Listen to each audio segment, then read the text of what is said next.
నమస్కారం అండి.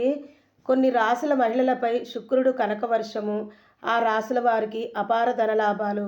మరి దీని గురించి ఇప్పుడు మనం తెలుసుకుందాము. జ్యోతిష్ శాస్త్ర ప్రకారము శుక్రుడికి మహిళా పక్షపాతిగా పేరుంది. సుఖ సంతోషాలకు, భోగభాగ్యాలకు కారకుడు శుక్రుడు. మరి ప్రస్తుతము కుంభరాశిలో సంచారం చేస్తున్నారు. దీని వలన మహిళలకు వృత్తి ఉద్యోగాల పరంగా చేతునందించే అవకాశాలు ఎక్కువగా ఉన్నాయి. జనవరి 28 తర్వాత మీనరాశిలో ప్రవేశిస్తున్నారు శుక్రుడు. మరి అదే రాశిలో ఏప్రిల్ మొదటి వారం వరకు కొనసాగడం జరుగుతుంది. మరి దాదాపు 4 నెలల పాటు కొన్ని రాశులకు చెందిన మహిళలకు జీవితము అన్ని విధాల సుఖ సంతోషాలతో నిండిపోతుంది.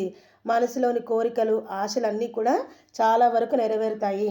మరి ఆ రాశులు చూసుకున్నట్లయితే అందులో ముందుగా వృషభ రాశి, మిథున రాశి, కన్యా రాశి, తులారాశి, మకర రాశి, కుంభరాశులని చెప్పవచ్చు.